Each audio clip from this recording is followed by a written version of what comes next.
Hello students, स्वागत है आपका फिर से एक नए वीडियो में। इस वीडियो के अंदर हम पढ़ते हैं विद्युत चुंबकीय स्पेक्ट्रम क्या होता है। तो दोस्तों लास्ट क्लास में हमने देखा था विद्युत चुंबकीय विकिरण क्या होती है, इसकी तरंग प्रकृति के बारे में समझा था। तो अगर आपने वीडियो नहीं देखा तो इसका लिंक आपको डिस्क्रिप्शन में मिल जाएगा या ऊपर आई बटन पर क्लिक करके इसको देख सकते हैं। तो इस वीडियो हम समझेंगे कि विद्युत चुंबकीय स्पेक्ट्रम होता है वो क्या होता है। तो अगर आपने वो वीडियो नहीं देखा तो प्लीज़ जाके देखिए, तब जाके ये टॉपिक समझ में आएगा, क्योंकि वो टॉपिक और ये टॉपिक आपस में लिंक हैं। तो देखिए वीडियो को एंड तक। चलिए अपन स्टार्ट करते हैं। देखिए सिंपल है, विद्युत चुंबकीय स्पेक्ट्रम। हमने विद्युत चुंबकीय विकिरण पढ़ा था। क्या पढ़ा था दोस्तों हमने?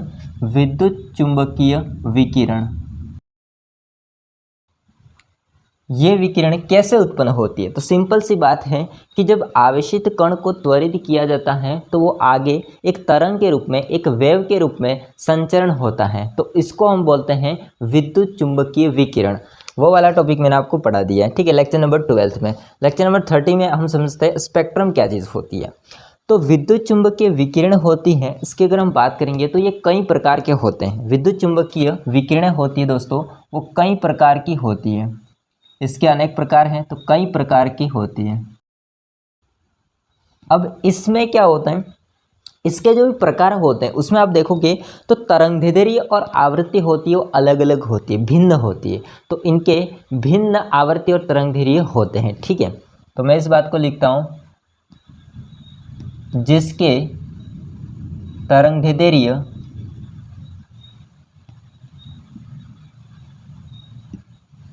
या आवृत्ति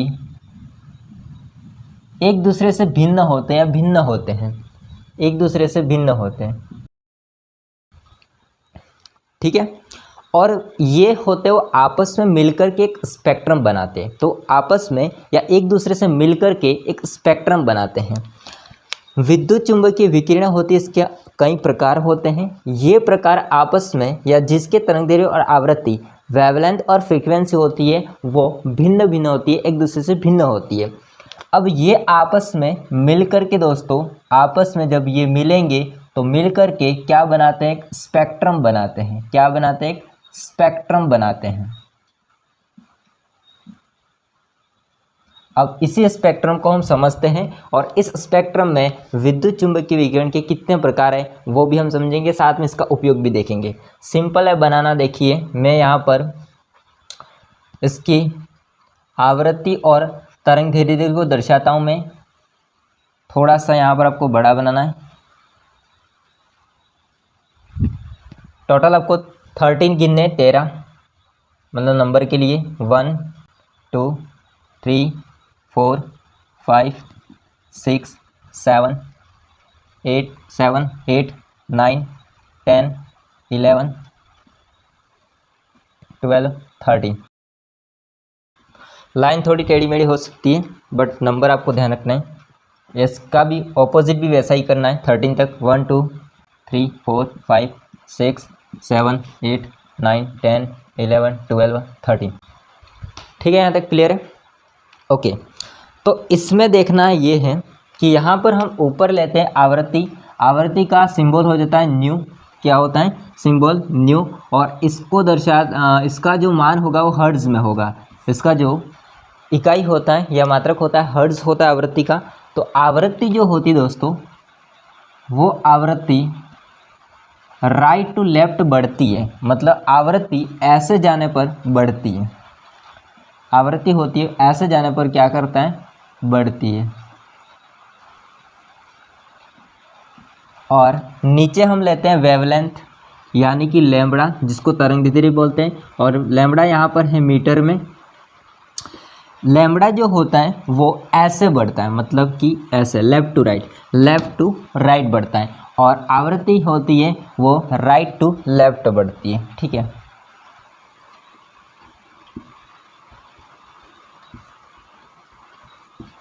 अब समझिए ध्यान से कैसे नंबर डालें। दोस्तों यहाँ पर हो जाएगा 10 की पावर 10 की घात 0। फिर आपको 2 2 का डिस्टेंस रखना है और प्लस में लिखते जाना है। देखते हैं, देखिए 10 की घात 2, 4 6 8 10, 10 की घात 12, 14 16 18, 20, 22 और लास्ट हो जाएगा 10 की पावर 24, 24 तक। अब इसमें एक लॉजिक है, 10 की पावर जो 8 है उसके जस्ट ऑपोजिट यहाँ पर आपको लगाना है 10 की पावर 0, ठीक है, 10 की पावर 0। अब इसके राइट साइड में आपको पॉजिटिव मान बढ़ाना है और इसके लेफ्ट साइड में आपको नेगेटिव मान को बढ़ाना है, इंक्रीज करना है। तो 10 की पावर जो 0 है इसके बाद में आ जाएगा 2 2 का डिस्टेंस, 10 की पावर 2, 10 की पावर 4, 10 की पावर 6, 10 की पावर 8। सिंपल।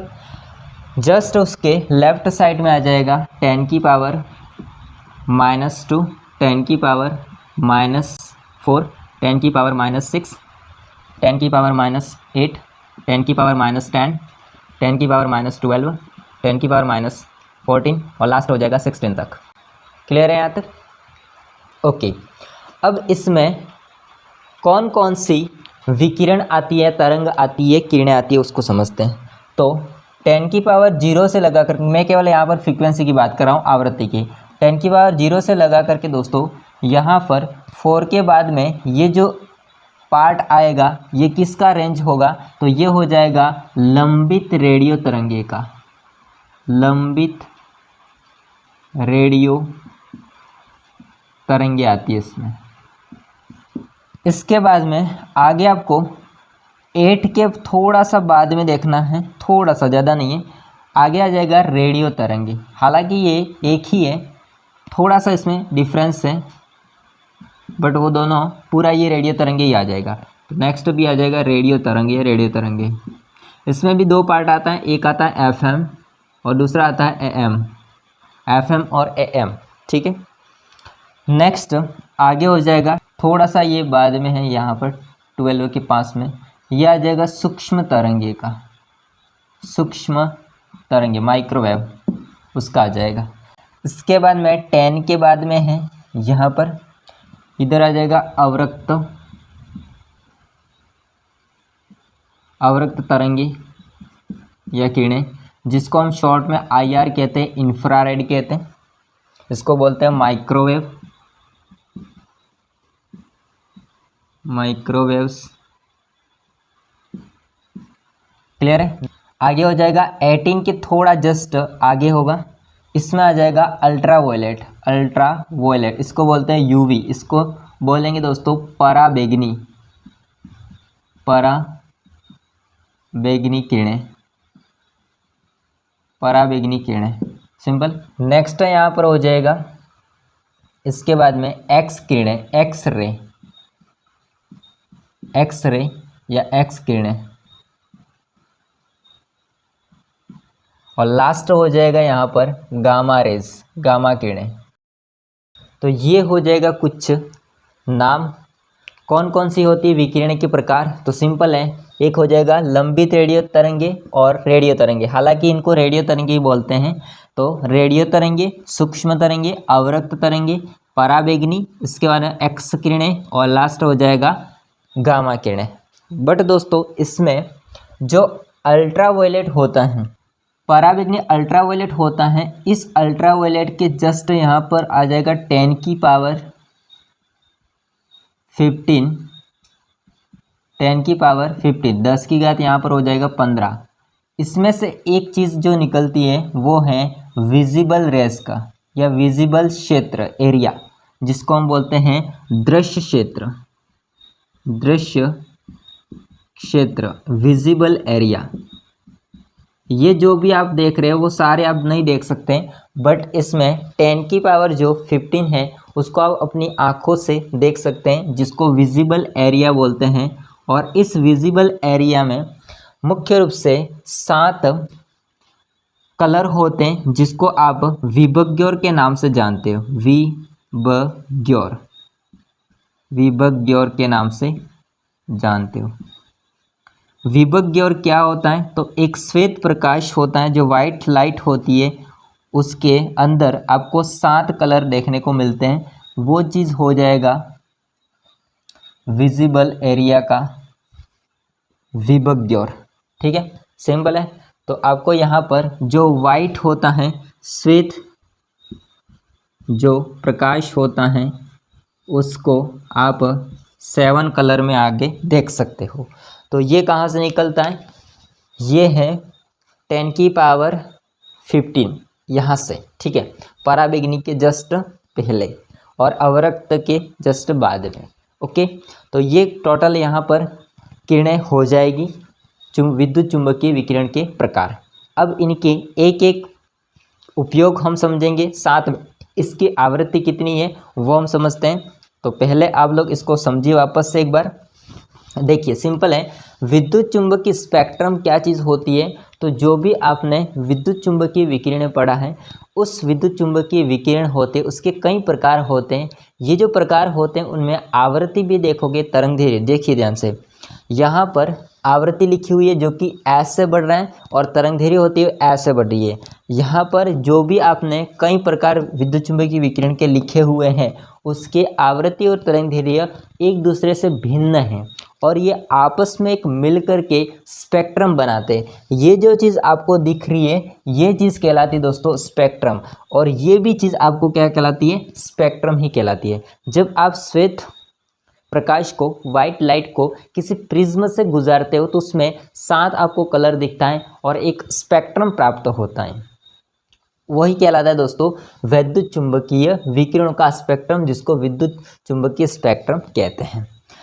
इसमें अलग अलग आपको विकिरण देख रही है, वहाँ पर इसके आवृत्ति और तरंगदैर्घ्य होते हुए लिखे हुए हैं। विजिबल एरिया होता है जिसको हम आंखों से देख सकते हैं, वो ये चीज़ हो जाएगी। और यहाँ पर जो भी लिखे हुए हैं इसको हम आंखों से देख नहीं सकते। जैसे यहाँ पर आपको राइट टू लेफ़्ट जाते हो तो यहाँ पर फ्रीक्वेंसी आपको आवृत्ति बढ़ती हुई नज़र आती है।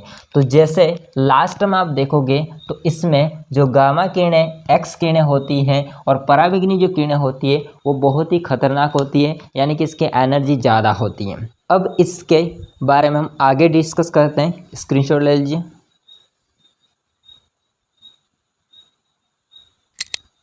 हाँ दोस्तों देखिए ध्यान से, जो भी कई प्रकार की विकिरणें थी इनका हम आवृत्ति साथ में उपयोग समझते हैं और उनके नाम जो भी आपको मैंने स्पेक्ट्रम में बताया वही चीज़ें यहाँ पर लिखी हुई है। लैंग्वेज थी इसको मैंने पहले से लिख दिया है ताकि आपका समय वेस्ट ना हो। देखिए ध्यान से, पहली बात है तो रेडियो तरंगे। रेडियो जो तरंगे होती है इसकी हम बात करेंगे, इसमें दोनों चीज़ आएंगी, लंबित रेडियो तरंगे और रेडियो तरंगे, जिसमें FM और AM था वो एक ही बात है। तो रेडियो तरंगे होते हैं, इसकी आवृत्ति जो होती है वो लगभग होती है 10⁻6 हर्ट्ज। कितनी होती है, लगभग 10⁻6 हर्ट्ज, जो कि आपको मैंने आगे बताया था अभी स्पेक्ट्रम में। और इसका उपयोग किया जाता है प्रसारण में। कहाँ किया जाता है इसका उपयोग, प्रसारण में किया जाता है। नेक्स्ट हो जाएगी दूसरी जो कि होता है सूक्ष्म तरंगे, जिसको माइक्रोवेव बोलते हैं, ठीक है, माइक्रो तरंगे। इसकी हम बात करेंगे आवृत्ति की, फ्रीक्वेंसी, तो इसकी होती है लगभग फ्रीक्वेंसी 10⁻10 हर्ट्ज। कितनी होती है, 10⁻10 हर्ट्ज। और इसका उपयोग किया जाता है रडार में। कहाँ किया जाता है, रडार में किया जाता है। तीसरा हो जाएगा अवरक्त तरंगे। अवरक्त जिसको इंफ्रारेड बोलते हैं, IR शॉर्ट में इसको बोलते हैं, IR इंफ्रारेड। और इंफ्रारेड होता है, इसकी फ्रीक्वेंसी आवृत्ति होती है लगभग 10⁻13 हर्ट्ज। और इसका उपयोग किया जाता है गर्म करने में, खाना पकाने में, ठीक है, खाना पकाने में, गर्म करने में, खाने को गर्म करने में इसका उपयोग किया जाता है। किसका, अवरक्त तरंगे का, ठीक है, इंफ्रारेड का। नेक्स्ट हो जाएगा चौथा दृश्य क्षेत्र, जिसको हम विजिबल एरिया बोलते हैं। और इसकी हम बात करेंगे आवृत्ति की दोस्तों, तो इसकी आवृत्ति तो 10⁻15 हर्ट्ज। कितनी होती है, 10⁻15 हर्ट्ज होती है। और इसकी अगर हम बात करें तो उपयोग कहाँ किया जाता है, तो चीज़ों को देखने के लिए। जैसे आप मुझे देख रहे हो, किसकी सहायता से देख रहे हो, विजिबल आपको एरिया होता है या विजिबल आप रे भी बोल सकते हैं, उसकी सहायता से आप देख रहे हो, ठीक है। तो सिंपल सी बात है कि आँखों से इस क्षेत्र को हम देख सकते हैं, अर्थात वस्तुओं को देखने के लिए इसका उपयोग होता है, ठीक है। पांचवा हो जाएगा पराबैंगनी किरणें। पराबैंगनी जो किरणें होती हैं जिसको हम बोलते हैं अल्ट्रा वायलेट, शॉर्ट में UV बोलते हैं, UV रे जो किरणें होती है, ठीक है। तो UV यहाँ पर आ जाएगा रेज। UV अल्ट्रा वायलेट जो किरणें होती है इसका आवृत्ति होती है लगभग 10⁻16 हर्ट्ज होती है। और इसका जो उपयोग होता है, यूज़ होता है, वो त्वचा रोगों के लिए किया जाता है, ठीक है। जो स्किन संबंधित रोग होते हैं उसके इलाज में इसका उपयोग किया जाता है।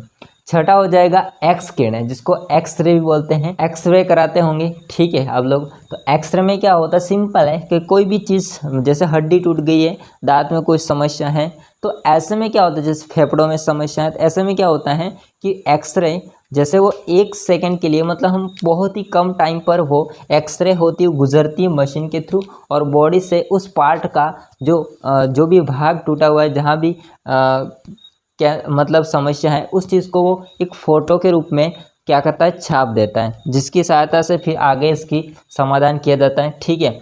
तो इसका उपयोग किया जाता है टूटी हड्डी या दांत की समस्याओं की जांच के लिए भी इसका उपयोग किया जाता है, एक्स किरणें का, एक्सरे का। सातवां हो जाएगा गामा किरणें, गामा रेज। गामा जो रेज होती है, इसकी आवृत्ति होती है 10⁻24 हर्ट्ज होती है, और इसका उपयोग किया जाता है कैंसर के इलाज में। इसका उपयोग कहाँ किया जाता है, कैंसर के इलाज में इसका उपयोग किया जाता है। तो दोस्तों ये था कुछ विभिन्न विद्युत चुंबकीय विकिरण, उसके प्रकार। साथ में हमने देखा कि स्पेक्ट्रम क्या चीज़ होती है। सिंपल सी बात है कि विद्युत चुंबकीय विकिरण होती है, उसके कई प्रकार होते हैं, जिसकी आवृत्ति और तरंगदैर्ध्य भिन्न होते हैं एक दूसरे से, और आपस में मिलकर के एक स्पेक्ट्रम बनाते हैं, ठीक है। और इनके जो भी किरणें थी, उसके आपके उपयोग और आवृत्ति आपने देख ली, और तरंगदैर्ध्य स्पेक्ट्रम में लिखा हुआ था। आई होप सारा समझ में आया होगा। वीडियो पसंद आया तो लाइक करना, चैनल को सब्सक्राइब नहीं किया कर देना। मिलते नेक्स्ट वीडियो में, तब तक के लिए जय हिंद, वंदे मातरम।